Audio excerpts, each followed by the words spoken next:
Dear children, praisal verbனா என்னன்னு இப்போ பார்க்கலாம். Praisal verb, it is a idiomatic praise. Idiomatic praise means a praise that is established by the people who live in a countryside. அதாவது கிராமப்புறங்களில் மக்கள் பேசி பேசி பழகி உருவான வார்த்தைகள். இதுதான் idiomatic praise, அதுதான் praisal verb. இந்த praisal verb எப்படி இருக்கும்? Usually a group of words. இந்த group of words எப்படியா இருக்கும் அப்படின்னா, a verb with a preposition or a verb with an adverb. அதாவது ஒரு வேர்பு ப்ரிப்போஷனோடு சேர்ந்து வந்தால் அது praisal வேர்பாக இருக்கும். இதே போல் ஒரு வேர்பு அட்வேர்போடு சேர்ந்து வந்தால் அதுவும் praisal வேர்பாக இருக்கும். ரைட். அட்வேர்ப்னா என்ன? வேர்பை எக்ஸ்பிளைன் பண்ணுற ஒரு வேர்டு, அது அட்வேர்ப். ப்ரிப்போஷன்னா என்ன? ப்ரிப்போஷன் நவுனோட பொசிஷனை சொல்லக்கூடிய ஒரு வேர்டு தான் ப்ரிப்போஷன். சரி, அப்போ praisal verbனா என்ன? praisal verbன்றது a verb plus preposition or a verb plus adverb. இது பார்த்தீங்கன்னா you cannot make a meaning by individual words. இப்போ அந்த praisal verbல வரக்கூடிய ஒவ்வொரு வார்த்தையோட மீனிங்கும் டைரெக்டாக நீங்கள் புரிஞ்சிக்க ட்ரை பண்ணும்போது அதோட ஒரிஜினல் மீனிங் கிடைக்காது. ஃபார் எக்ஸாம்பிள், புட்டான் அப்படின்னு வச்சுக்கோமே. புட்டுனா வைக்கிறது, ஆன்னா மேலே. இங்கே புட்டான்னா என்ன? மேலே வைக்கிறது அப்படின்னு கேட்டால் இல்லை. இங்கே புட்டான்னா என்னென்னா போடுறது, ஒரு ட்ரெஸ்ஸை போடுறது, இல்லை நீங்கள் வெயிட் போட்டிங்கன்னு சொல்கிறோம் பார்த்தியா, அது இதெல்லாம் தான் புட்டான். அப்போது you cannot understand by a word meaning. அதாவது வார்த்தைகளை, ஒவ்வொரு வார்த்தைகளுக்கும் மீனிங்கை நீங்கள் எடுத்தீங்கன்னா அதோட மீனிங் வராது. It is a roundabout way of understanding because people use these words in a countryside. கிராமப்புறங்களில் மக்கள் பேசி பயன்பாட்டுக்கு வந்த வார்த்தைகள் அதெல்லாம். சரி, அப்போ உங்களுக்கு நேரடியாக மீனிங்கை நீங்கள் எடுக்க முடியாது. வேர்டுக்கு வேர்டு நேரடியாக மீனிங் எடுக்க முடியாது. சரி, இப்போ நம்ம புக்கில் 10th ஸ்டாண்டர்ட் புக்கில் page number 67, I think 67 and 68 இந்த பேஜில் சில praisal verbsை கொடுத்துருக்காங்க. உதாரணத்துக்கு கெட் அலாங் வித் அப்படின்னு ஒரு praisal verb இருக்குது. கெட்டுனா பெறுதல், அலாங்னா நெடுகிலும், அதாவது வழி நெடுகிலும், வழி நெடுக்கன்னு சொல்கிறோம் பாரு, அதான் அலாங். இங்கே கெட் அலாங்னா என்ன? நெடுகிலும் பெறுவதா? அப்படி இல்லை அர்த்தம். இல்லை, இங்கே கெட் அலாங் அப்படின்னா, இப்போது நானும் என் ஃப்ரெண்டும் சின்ன வயசுலேருந்தே ஒன்றா தான் பேசுவோம், பழகுவோம், விளையாடுவோம், படிப்போம். இப்போது நாங்கள் ஒரு 25 வருஷமாக என்னோடய ஃப்ரெண்டும் நானும் எல்லா வேலையும் சேர்ந்தே செய்கிறோன்னு வச்சுக்குவோம். டீச்சர், அதாவது ஸ்கூலில் ஸ்டூடெண்ட்டாக இருக்கும் போதுலேருந்து சரி, இப்போ இன்றைக்கி நாங்கள் வேலைக்கு போகிறதுலும் சரி, ஒவ்வொரு விஷயத்துலையும் நாங்கள் சேர்ந்தே இருக்கிறோம் அப்படின்னா இது கெட்டலாம். அப்போது எவ்வளோ காலம் வாழறோமோ அவ்வளோ காலமும் ஒருத்தரோட இணங்கி நீங்கள் பழகுறீங்க அப்படின்னா இதுதான் கெட்டலாம். அதாவது make a friendly relationship with. இது உங்கள் புக்கில் இருக்கிற மீனிங். இன்னொரு மீனிங்னா லிவ் ஹார்மோனியஸ்லி, இணக்கமாக வாழுதல், ஒன்றுபட்டு வாழுதல். இதுதான் கெட் அலாங் வித். சரி, அடுத்து டேக் ஆஃப். டேக்னா எடுக்கிறது, ஆஃப்னா வெளியே. டேக் ஆஃப்னா வெளியே எடுக்கிறதா? ஆமாம். இப்போ ஒரு ஏர்போர்ட்டில் ஒரு ஏரோப்ளேன் நிற்குது, இல்லை ஒரு ஹெலிகாப்டர் நிற்குது, இல்லை ஒரு ஃபைட்டர் ஜெட் நிற்குதுன்னு வச்சுக்கும். இப்போ இதை நீங்கள் என்ன பண்ணுறீங்க? ஸ்டார்ட் பண்ணி அந்த இடத்த விட்டு வெளியே எடுத்துகிட்டு போகிறீங்க, அதாவது ஏர்போர்ட்டை விட்டு வெளியே எடுத்துகிட்டு போகிறீங்கன்னு வச்சுக்கேன், அது டேக் ஆஃப். அப்போது கிளம்புறது, ஒரு ஏர்க்ராஃப்ட் கிளம்புறத டேக் ஆஃப் அப்படின்னு சொல்லலாம். டேக்னா எடுக்கிறது, ஆஃப்னா வெளியே எடுக்கிறது அப்படின்னு நீங்கள் டைரெக்டாக நீங்கள் வேர்ட் பை வேர்டில் மீனிங் எடுத்திங்கன்னா, இப்போது டேக் ஆஃப் அப்படின்றத என்ன சொல்கிறது, நான் என்னோடய பெட்டிக்குள்ளே இருந்து ஒரு ஷர்ட்டை வெளியே எடுக்கிறத போய் நான் டேக் ஆஃப் அப்படின்னு சொல்லலாமா? அதை அப்படி சொல்ல முடியாது. முக்கியமாக ஏரோப்ளேன், ஹெலிகாப்டர், ஃபைட்டர் ஜெட் இதெல்லாம் ஏர்போர்ட்லேருந்து நீங்கள் ஸ்டார்ட் பண்ணி வெளியே எடுத்துகிட்டு போகிறீங்க அப்படின்னா அதுதான் டேக் ஆஃப்னு சொல்லலாம். இதே அந்த ஏர்க்ராஃப்டெல்லாம் நீங்கள் அந்த ஏர்போர்ட்டுக்கு மறுபடியும் கொண்டாந்து நிறுத்துறீங்க அப்படின்னா அது லேண்டின். சரி, அடுத்து ஷட் டவுன். ஷட் டவுன்னா என்ன? மூடுதல். இது ஏன் இந்த ஷட் டவுன்னு வந்தது? ஷட்டர் பார்த்துருப்போம், ஷட்னா க்ளோஸ் பண்ணுறது. இப்போது நம்ம நிறைய கடைகளில் பார்த்துருப்போம், ரோலிங் ஷட்டர் இருக்கும், ரோலிங் டோர் இருக்கும். அதை மேலேருந்து கீழ் நோக்கி இழுத்து, அதை மேலேருந்து கீழே இழுத்து விட்டு தரையோட தரையாக லாக் போடுவாங்க. இதுதான் ஷட் டவுன். இது க்ளோஸு, கம்ப்ளீட்டாக மூடுதல்ன்ற அர்த்தம். அதாவது கம்ப்ளீட்டாக க்ளோஸ் பண்ணுறது தான் ஷட் டவுன். அடுத்து லுக் ஆஃப்டர். லுக்குனா பார்த்துக்கிறது, பார்க்குறது. ஆஃப்டர்னால் பிறகு. இப்போது ஒரு குழந்தைய ஒரு அம்மா பார்த்துக்கிறாங்கன்னு வச்சுக்கேன், பார்க்குறதுனா லுக்கு தான், ஆனால் ஆஃப்டர்னால் பிறகு இல்லை. ஒரு குழந்தை எங்கெல்லாம் போகுதோ அதுக்கு பின்னாடியே ஃபாலோ பண்ணிக்கிட்டே இருப்பாங்க அந்த அம்மா. இப்போ என்ன அர்த்தம்? கண்காணிச்சிக்கிட்டே இருக்கிறாங்க, பார்த்துக்கிட்டே இருக்காங்க, கவனிச்சிக்கிட்டே இருக்கிறாங்க அப்படின்றது தான் இதோட அர்த்தம். லுக் ஆஃப்டர்னா என்ன? கவனிச்சிக்கிறது, அக்கறையாக பார்த்துக்கிறது, அதான் லுக் ஆஃப்டர். வார்ம் அப்னா என்ன? வார்ம்னா சூடேற்றுதல்.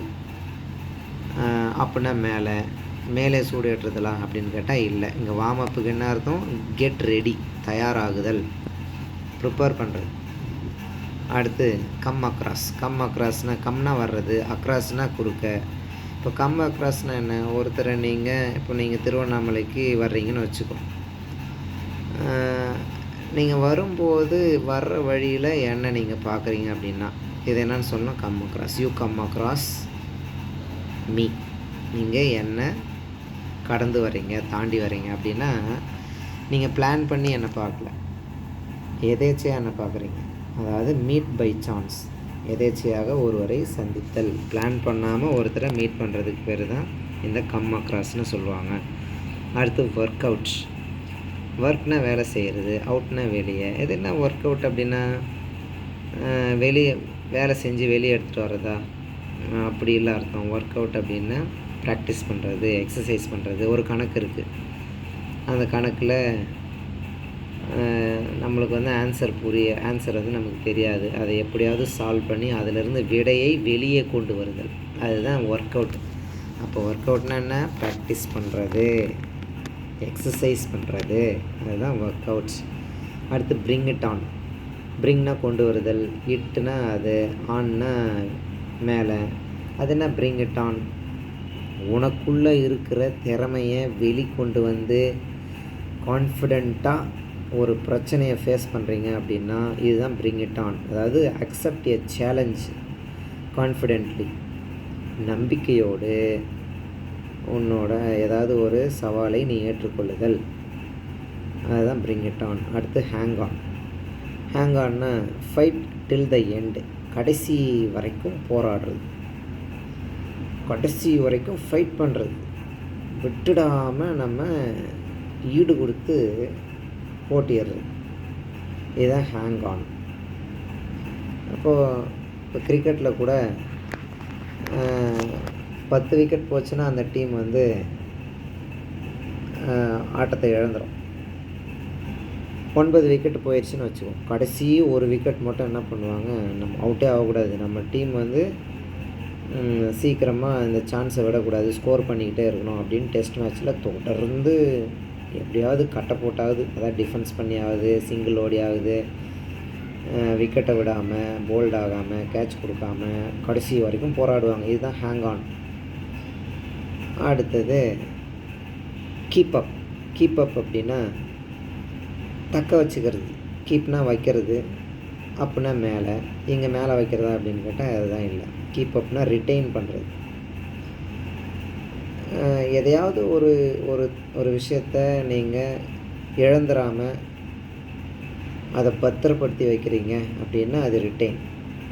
இப்போ நான் ஒரு வாட்ச் ஒன்று என்னோடய மாமா எனக்கு ப்ரெசென்ட் பண்ணாங்கன்னு வச்சுக்கோங்க. எவ்வளவோ சந்தர்ப்பம் வந்தது அந்த வாட்சை போனால் போயிட்டு போய் தூக்கி போட்டுடலாம் குப்பையில் அப்படின்ற ஒரு சந்தர்ப்பம் நிறைய வந்ததுன்னு வச்சுக்கோங்க. ஆனாலும் அதை நான் விட்டுறாமல் அதை பத்திரப்படுத்தி வைக்கிறேன், தக்க வச்சுக்கிறேன், விட்டுறாமல் நான் பத்திரப்படுத்தி வைக்கிறேன் அப்படின்னா அதுதான் கீப் அப். ரிட்டைன்னு அதை தொலைச்சிடாமல் கடைசி வரைக்கும் பொத்தி பாதுகாத்து வைக்கிறது கீப் அப். அடுத்து பில்டப் அப்படின்னா நம்ம உருவாக்கிக்கிட்டே இருக்குது, மேற்கொண்டு அதிகப்படுத்திக்கிட்டே இருக்கிறது தான் இந்த பில்டப். இப்போ இது எப்படி சொல்கிறது, ஒரு படம் பார்க்க போகிறோம். இன்ட்ரடக்ஷனில் அந்த ஹீரோவை பற்றியும் அந்த படத்தை பற்றியும் அப்படியே நமக்கு புதுசாக அப்படியே சொல்லிக்கிட்டே வருவாங்க, அப்படியே பில்டப் பண்ணிக்கிட்டே வருவாங்க, அந்த ஹைப்பை ஏற்றிக்கிட்டே வருவாங்க. அதான் இன்க்ரீஸ் பண்ணிக்கிட்டே வராங்கன்னு வச்சுக்கேன், நம்மளோட இன்ட்ரெஸ்ட்டை அதிகப்படுத்திக்கிட்டே வராங்கன்னு வச்சுக்கேன், அதுதான் பில்டப். அடுத்து டயர் அவுட் அப்படின்னா ஒருத்தரை நீங்கள் டயர்டாக்குறீங்க, அவங்களோட எனர்ஜியை காலி பண்ணுறீங்க அப்படின்னா டயர் அவுட். காலையிலேருந்து சாயங்காலம் வரைக்கும் நம்ம டீச்சர்ஸ் நம்மளுக்கு நிறைய டெஸ்ட்டு கொடுத்து நம்மளை டயர் அவுட் பண்ணிடுறாங்க அப்படின்னா இதுக்கு என்ன அர்த்தம், நம்மளோட எனர்ஜியை காலி பண்ணுறாங்கன்னு அர்த்தம். Make someone tired, make someone use full energy, நம்மளோட ஃபுல் எனர்ஜியும் நம்மளை யூஸ் பண்ண வச்சிடுறாங்க, இதுதான் டயர் அவுட். அடுத்து புட்டான்னா போட்டுக்கிறதுன்னு நம்ம சொன்னோம், ட்ரெஸ்ஸை போட்டுக்கிறது. I put on a new shirt, I put on a new dress, இதான் புட் ஆன். அடுத்து ஸ்ட்ரெச் அவுட்னா நீட்டுதல். எதை நீட்டுறது, கையை காலை நீட்டுறது, இதுதான் ஸ்ட்ரெச்னா நீட்டுதல். எக்ஸ்டெண்ட் பண்ணுறது, I stretch out my hand, foot or an umbrella, ஒரு கொடையை நம்ம விரிக்கிறோம், நீட்டுறோம் அப்படின்னா இது ஸ்ட்ரெச் அவுட்டு. அடுத்து பாருங்கள் புட்டப் வித்தில் அப்படின்னா டாலரேட் பண்ணுறது, தாங்கிக்கிறது. பியர்னால் தாங்கிக்கிறது, என்டியூர்னாலும் தாங்கிக்கிறது, டாலரேட்னாலும் தாங்கிக்கிறது, இதெல்லாம் புட்டப் வித். இங்கே பாருங்கள், புட்டுனா வைக்கிறது, அப்புன்னா மேலே, வித்துனா உடன். அது என்ன வைக்கிறது மேலே உடன் அப்படின்னா அதெல்லாம் இல்லை. நீங்கள் பாருங்கள், வேர்ட் பை வேர்டெல்லாம் மீனிங் எடுக்கக்கூடாது. இங்கே புட்டப் வித்துனா என்ன, ஒரு விஷயத்தை சமாளிக்கிறது, அதுதான் என்டியூர், தாங்கிக் கொள்ளுதல். இப்போ ஜெயிலில் டார்ச்சர் பண்ணுவாங்க, அதெல்லாம் தாங்கிக்கிட்டு உயிரை நம்ம விட்டுறாமல் நம்ம உயிரை காப்பாற்றிக்கிட்டு அந்த தண்டனை காலத்தெல்லாம் தாங்கிட்டு வெளியே வந்தால் தான் நம்ம வாழ்க்கை. இதுதான் புட்டப் வித். இப்போது சில பேர்லாம் தப்பே பண்ணாமல் ஜெயிலில் இருப்பாங்க, காலத்தின் கொடுமையால் அவங்க தான் தப்பு பண்ண மாதிரி காட்டி ஜெயிலில் போட்டுருவாங்க. அப்போ அவங்க என்ன பண்ணுவாங்க, தே புட்டப் வித் த பனிஷ்மெண்ட், அந்த பனிஷ்மெண்ட்டை அவங்க தாங்கிக்கிறாங்க. அடுத்து கிவ் அப்னா ஸ்டாப், அதாவது ஒரு பழக்கத்தை நீங்கள் நிறுத்துறீங்க. இப்போது முரளின்னு ஒருத்தன் இருக்கான், Murali gives up his smoking habit அப்படின்னா என்ன அர்த்தம், முரளி தன்னோட புகைக்கும் பழக்கத்தை விட்டான். இங்கே கிவ்னா கொடுக்குறது, அப்படின்னா மேலே கொடுக்குறதான்னு கேட்காதீங்க. கிவ் அப் அப்படின்னா நிறுத்துதல், விடுறது. அடுத்து ரேன் அவுட் அப்படின்னா தீர்ந்து போச்சுன்னு அர்த்தம், காலி ஆயிடுச்சுன்னு அர்த்தம், எம்டி ஆயிடுச்சுன்னு அர்த்தம். கம் டு அன் எண்ட், முடிவுக்கு வந்தது அப்படின்னு அர்த்தம். Water, food, ran out in their expedition. இப்போது இந்த all women Indian Navy crew Mauritius தீவுன்னு நினைக்கிறேன், மொரிஷியஸுக்கோ ஏதோ ஒரு இடத்துக்கு ப்ராக்டிஸ்க்காக அவங்களோட போட்டை எடுத்துக்கிட்டு போவாங்க, கேப் டவுனுக்கு போவாங்க. சவுத் ஆஃப்ரிக்காவில் இருக்கிற கேப் டவுனுக்கு போட்டை எடுத்துக்கிட்டு சும்மா அப்படி ட்ரையல் பார்க்க போவாங்க. ஒரு பெரிய எக்ஸ்பீடிஷன், ஒரு பெரிய பயணம் போகிறதுக்கு முன்னாடி சின்னதாக ஒரு பயணம் போயிட்டு வந்து பார்க்குறாங்க. அப்போ என்ன ஆகுதுன்னா, அவங்க கற்றுக்கிட்ட பாடம் என்ன, சீக்கிரமே அவங்களோட போட்டில் இருந்த எலக்ட்ரிசிட்டி, ஃபுட்டு, வாட்டர் இதெல்லாம் காலி ஆயிடுச்சு. இதுதான் என்னென்னு சொல்கிறாங்க, ரேன் அவுட் அப்படின்னு சொல்கிறாங்க. இது புக்லேயே வந்திருக்கு. இந்த ப்ரேஷல் வேர்பு 3rd லெசன் இருக்குது. அடுத்தது போர்ன் ஆஃப். இன்னொரு முக்கியமான வேர்டு வந்து போர்ன் ஆஃப். இந்த இடத்துல நான் எழுதலை, நீங்கள் புக்கில் பார்க்கும்போது தெரியும். போர்ன் ஆஃப் அப்படின்னா Virat Kohli burn off his excess energies in the gym. Virat Kohli தான் உடம்பில் இருக்கிற எக்ஸ்ட்ரா கலோரிஸை எல்லாம் என்ன பண்ணுறான்னா ஜிம்மில் போய் ஒர்க் அவுட் பண்ணி அதை எரித்து காலியாக்கிடுறான். அதனால தான் அவன் உடம்பை ஃபிட்டாக வச்சுக்கிறான். அப்போது நம்ம நிறைய சாப்பிட்றோம், நம்ம ஆசைக்கு சிலதெல்லாம் எக்ஸ்ட்ரா சாப்பிட்றோம். அப்போ என்ன பண்ணணும், we have to work out and burn off the calories. நாம் நிறைய எக்ஸசைஸ் பண்ணி நம்மளோட கலோரிஸை எல்லாம் காலி பண்ணணும், அதாவது எம்டி ஆக்கணும், எரித்து சாம்பலாக்கி காலி ஆக்கணும். அதுதான் போர்ன் ஆஃப். போர்ன் ஆஃப்னா என்ன, make something empty by burning. எதையாச்சும் காலி ஆக்கிறது, எரிக்கிறதன் மூலமாக. ஏன் இதை போர்ன் ஆஃப்னு வருதுன்னா, போர்ன் ஆஃப் எரிச்சா தான் நமக்கு எனர்ஜியே கிடைக்கும். உடம்பில் இருக்கிற அந்த கலோரிஸை எரிச்சா தான் உடம்புக்குள்ளே இருக்கிற செல்களுக்கு தேவையான எனர்ஜி கிடைக்கும். அதனால தான் போர்ன் ஆஃப்னு சொல்லுவாங்க. கலோரிஸை போர்ன் ஆஃப் தான் பண்ணி ஆகணும். Right, that's all. இது இல்லாமல் சில ப்ரேஷல் வேர்ப்ஸு இங்கே நானாக கொடுத்துருக்குறேன். இப்போ கெட்லேயே பாருங்கள் எவ்வளோ ப்ரேஷல் வேர்ப் இருக்குது பாருங்கள். கெட் பேக் அப்படின்னா திரும்பி வருதல், ரிட்டன். கெட் டவுன் அப்படின்னா கீழே இறங்குதல், டிசெண்ட். கெட் இன் அப்படின்னா என்டர், உள்ளே நுழைதல். கெட் ஆஃப் அப்படின்னா தப்பித்து செல்லுதல், எஸ்கேப்.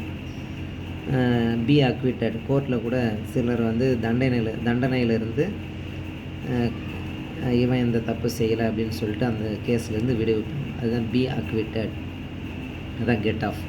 அடுத்து கெட் அவுட் அப்படின்னா வெளியே செல் அப்படின்னு அர்த்தம். லீவ் அப்படின்னு அர்த்தம். லீவ்னா இங்கே விடுமுறை இல்லை, லீவ்னா வெளியே செல் அப்படின்னு அர்த்தம். கெட் அவுட்னாலும் லீவ்னாலும் வெளியே போ, வெளியே செல் அப்படின்னு அர்த்தம். Get over. கெட் ஓவர் அப்படின்னா அதிலிருந்து மீண்டு வருதல், அதான் get over. I get over my bad situation. ஒரு மோசமான சிச்சுவேஷன்லேருந்து நான் மீண்டு வரேன் அப்படின்னு வச்சுக்கேன். இதுதான் கெட் ஓவர், அதான் ரெக்கவர். அடுத்து கெட் டுகெதர். டுகெதர்னால் சேர்ந்து. கெட் டுகெதர் அப்படின்னா ஒன்றாக சேர்தல் தான், அசம்பிள். எல்லோரும் ஒரே இடத்துல ஒன்று கூட தான் அந்த get together, assemble.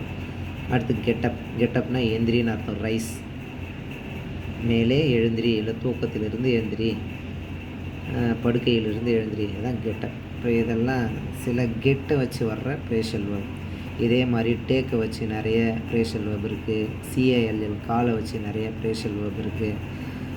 M A K E make, இதை வச்சு நிறைய ப்ரேஷல் வேர்ப் இருக்குது. இப்போ இதெல்லாம் நம்ம ரெகுலராக நம்ம யூஸ் பண்ணுற ப்ரேஷல் வேர்ப். அதே போல் புட்டு, இதை வச்சு நிறைய ப்ரேஷல் வேர்ப்லாம் இருக்குது. இதெல்லாம் நம்ம ப்ராக்டிஸ் பண்ணோம் அப்படின்னா நிறைய ப்ரேஷல் வேர்புக்கு நம்ம மீனிங் தெரியும். எக்ஸாமில் நம்ம கொஞ்சம் கான்ஃபிடெண்ட்டாக போயிட்டு கொஷின் அட்டெண்ட் பண்ணலாம். தேங்க்யூ.